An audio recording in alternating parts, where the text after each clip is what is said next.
Et yo tout le monde, c'est Fartrapo. Aujourd'hui on se retrouve pour une toute nouvelle vidéo. Aujourd'hui les amis, on se retrouve pour débriefer le match France-Pays-Bas dans le cadre des qualifications pour l'Euro 2024. Et putain, qu'est-ce que ça fait plaisir de voir un match comme ça. Je pense qu'on va commencer tout de suite, sans plus tarder, avec mon impression générale autour de ce match. D'abord, petit avertissement comme d'habitude, tout ce qui sera dit dans cette vidéo, c'est seulement mon avis personnel à moi.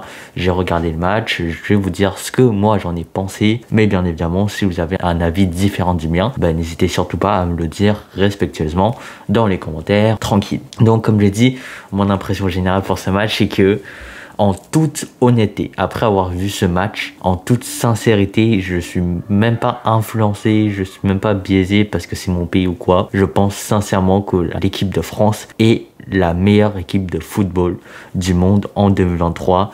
Et je pense que c'est clair net. Je pense qu'il n'y a même pas de débat. Il n'y a aucune équipe actuellement qui est aussi performante que l'équipe de France. Tout simplement, sur tous les plans possibles, l'équipe de France, c'est la meilleure équipe du monde. Et c'est tellement incroyable. Le niveau affiché est tellement surhumain. Ça fait tellement, mais tellement plaisir de voir cette équipe là, surtout que moi à côté je suis supporter du PSG comme vous savez et ça va pas toujours très bien, donc voilà, voir les petits matchs de l'équipe de France où tout se passe à merveille, tout s'enchaîne parfaitement, le récital offensif qu'on a eu aujourd'hui, c'est trop délicieux, c'est trop un régal. Franchement, si on prend pas l'Euro l'année prochaine, ça va être du gâchis, je vous le dis très clairement. Si avec cette équipe là qu'on a, on prend pas l'Euro l'année prochaine, c'est que on aura vraiment passé à côté d'une occasion énorme qui ne se reproduira pas avant des années. Je suis confiant pour l'Euro, mais il faut vraiment qu'on fasse de très grandes choses, sinon on sait direct qu'on aura des regrets. Alors commençons ce débrief un petit peu plus dans les détails avec la composition d'une équipe de France bien évidemment rénovée, là où il y a beaucoup de renouveau dans tous les secteurs du jeu. D'abord dans les cages, on a évidemment Mike Maignan. Qu'est-ce que ça fait plaisir de le voir enfin pouvoir prendre sa place en tant que titulaire indiscutable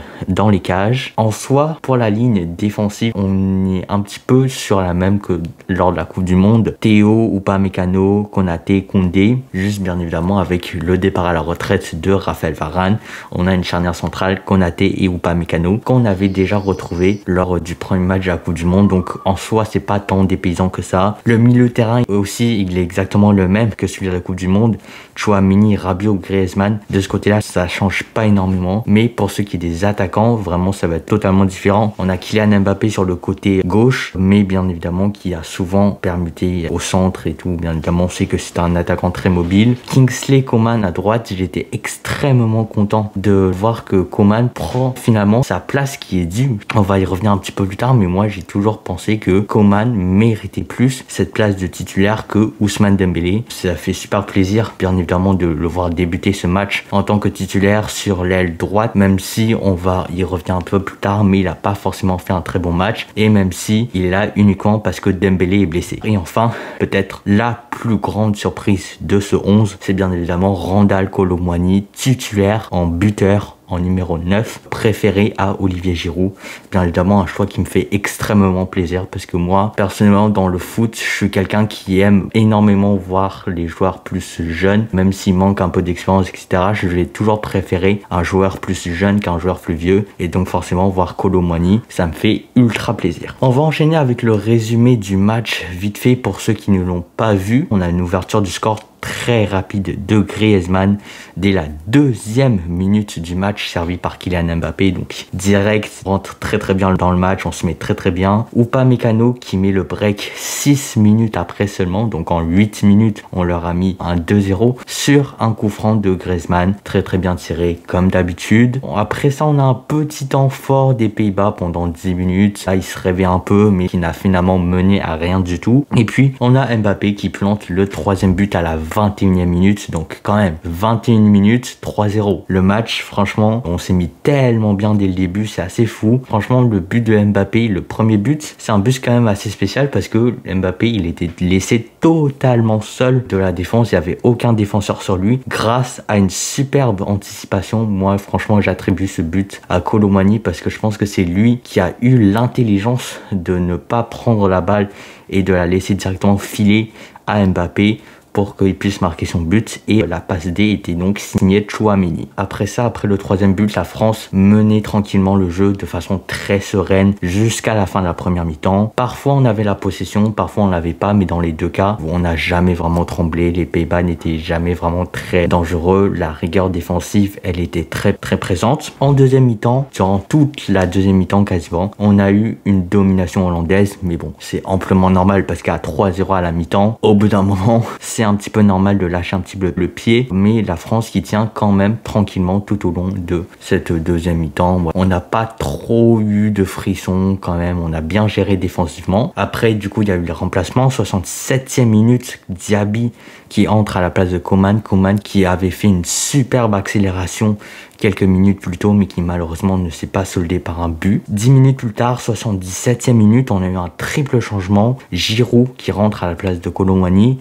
Youssouf Fofana qui rentre à la place de Griezmann et Kamavinga qui rentre à la place de Tchouaméni. 88e minute, on a le classique signé Kylian Mbappé. Vous le savez, on commence à connaître maintenant. Accélération de Mbappé, dribble, frappe, but. C'est trop facile. Franchement, c'est ça que je me suis dit quand j'ai vu le but. Je me suis dit, vas-y, pour le football, pour Kylian Mbappé, c'est beaucoup trop simple. C'est vraiment indécent à quel point il fait ça, mais de façon genre tranquille, quoi. Franchement, Kylian Mbappé, meilleur joueur du monde, je le pense très sincèrement. Messi n'arrive pas à la cheville de Kylian Mbappé. Une minute plus tard, Khéphren Thuram remplace Rabiot, donc premier match avec le DFA pour Khéphren Thuram. Et enfin, dernier événement, mais pas des moindres, à la 95e minute, faute de main de Upamecano dans la surface, penalty, et accrochez-vous bien, Mike Maignan arrête le penalty de Memphis Depay. Pour des supporters de l'équipe de France, je pense que Lloris nous a tellement habitués à la merde qu'il fait que franchement, cet arrêt-là, je pense qu'il vaut bien tous les buts qui ont été marqués aujourd'hui. Non, franchement, l'arrêt de Maignan,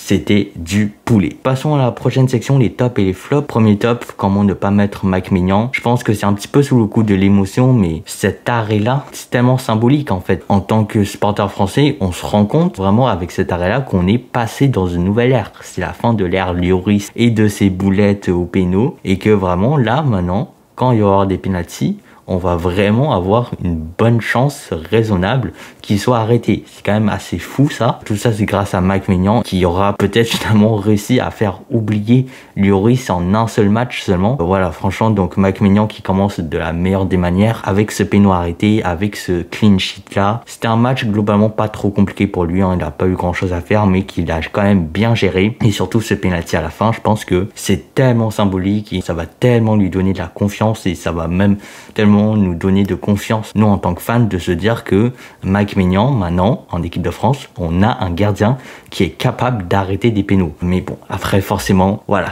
il y a les regrets, forcément, de la Coupe du Monde. On se dit que s'il n'était pas blessé pendant la Coupe du Monde, ouais, forcément, on se dit que on aurait peut-être déjà la 3e étoile actuellement. Voilà, mais bon, quand même, l'avenir semble radieux pour l'équipe de France. Deuxième top, je vais en parler moins dans les détails parce que lui, on connaît bien, c'est Griezmann qui, encore une fois, fait un match exceptionnel en attaque comme en défense. Voilà, il est partout. Ses tacles, ses interceptions, ses pressings, ses créations, ses passes, son but aussi. Enfin, voilà, c'est de toute beauté, Antoine Griezmann. Encore un top aujourd'hui. En top, j'ai aussi mis Kolo Muani parce que clairement, je pense que il a fait le bon match qu'il fallait. C'est sûr qu'il a pas mis de but, donc c'est une petite déception, mais quand même, en attaque, il a été ultra présent, ultra précieux avec ses accélérations, ses appels, ses dribbles, ses passes. Le futur numéro 9 de l'équipe de France, je pense que c'est assez scellé. Ça fait très plaisir, mais honnêtement, je m'attends quand même à un petit peu plus de lui, notamment par rapport à sa volée ratée sur la passe de Coman. Je pense qu'il a encore beaucoup à travailler, il a beaucoup à progresser. Je m'attends à plus de lui, même s'il nous a déjà montré de très belles choses aujourd'hui. Quatrième top, la charnière Upamecano-Konaté qui a été très solide et qui a même été assez présente offensivement aujourd'hui. Je pense notamment à la percée de Konaté, je sais pas si vous l'avez en tête, mais également bien sûr au but de Upamecano. Donc franchement,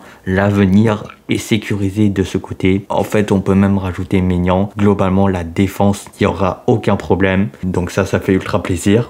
Et enfin, dernièrement, en top, il y a également bien évidemment Kylian Mbappé, le meilleur joueur du monde, tout simplement. Je n'ai même pas envie de développer parce que tout simplement, il est parfait. Il a toutes les qualités du monde footballistique et voilà, c'est le meilleur joueur du monde, bien devant Messi et bien devant tout le monde. Kylian Mbappé, encore une fois, un très grand match de sa part. Maintenant avec le brassard, je pense que rapidement, le ballon d'or s'approche. C'est peut-être pas cette année, mais je pense que Mbappé va très bientôt pouvoir toucher à son premier ballon d'or. C'est tout ce que je lui souhaite. Et le seul petit point noir au tableau, je pense que c'est important quand même d'en parler, c'est Kingsley Coman. Alors c'est un joueur que moi personnellement j'aime énormément et que déjà à la Coupe du Monde, je trouvais qu'il méritait beaucoup plus d'être titulaire que Dembélé. Même en club, je préfère ce que Coman fait avec le Bayern que ce que Dembélé fait avec le Barça. Donc j'étais vraiment très hypé de le voir débuter ce match-là, de peut-être enfin pouvoir nous prouver ce qu'il valait. Et finalement, il a été vraiment transparent dans le match. On l'a quasiment pas vu du tout. Et à chaque fois qu'il touchait la balle, il avait quand même beaucoup de déchets. Il a perdu quand même très rapidement. Il y a eu une bonne action où il a remonté le coup de terrain tout seul. Et ça a failli finir sur une superbe volée de Kolo Muani. Mais ça, c'est vraiment un peu sa seule action du match. C'est tellement dommage parce que ça aurait vraiment pu être le match où Coman prouve à la France entière que il mérite plus que Dembélé, mais finalement quand on voit sa prestation c'est difficile d'arriver à cette conclusion là. Et pour finir, on va donner une note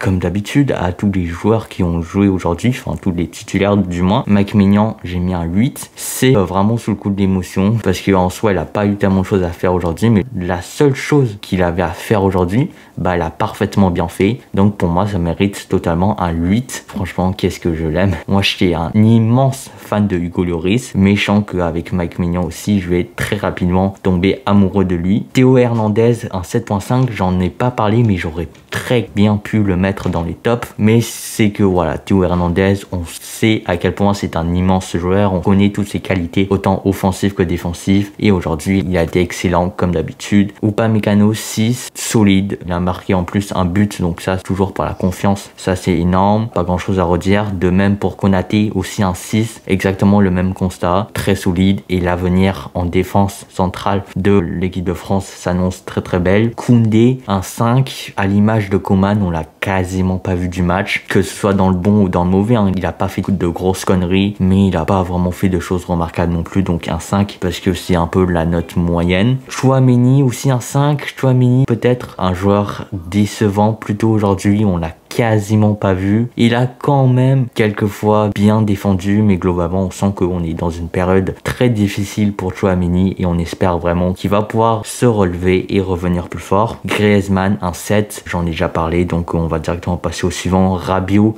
un 6, encore une fois un bon match de la part d'Adrien Rabiot, un milieu de terrain précieux dans l'équipe de France qui va bien te récupérer les ballons, qui va te faire les bonnes passes. C'est pas le joueur le plus flamboyant, mais c'est un joueur sur lequel tu peux compter. Mbappé un 8, notre nouveau capitaine Kiki. Qu'est-ce qu'il fait plaisir à voir jouer, tout simplement, le meilleur joueur du monde. C'est genre la 30e fois que je le répète dans cette vidéo, mais vraiment Mbappé, on doit vraiment se rendre compte de la chance d'avoir le meilleur joueur du monde qui joue pour notre pays. Franchement, c'est quand même un truc de malade. Et voilà. Kolo Muani, 6.5. Parce que, comme j'ai dit, oui, il a été bon en attaque. Il a fait d'excellentes choses. Mais après, quand tu es attaquant, bah, au bout d'un moment, faut que tu marques des buts. Faut que tu fasses des passes D. Et ça s'est pas fait aujourd'hui. On l'espère, bien sûr, qu'il va pouvoir le faire pour le prochain match contre l'Irlande, mais voilà, pour l'instant un petit 6.5. Et enfin Coman, le moins bon joueur de l'équipe aujourd'hui, un petit 4.5. J'en ai déjà parlé, mais globalement très transparent. Voilà les amis, c'est la fin de cette vidéo, j'espère qu'elle vous aura plu. Puis nous on se dit à très bientôt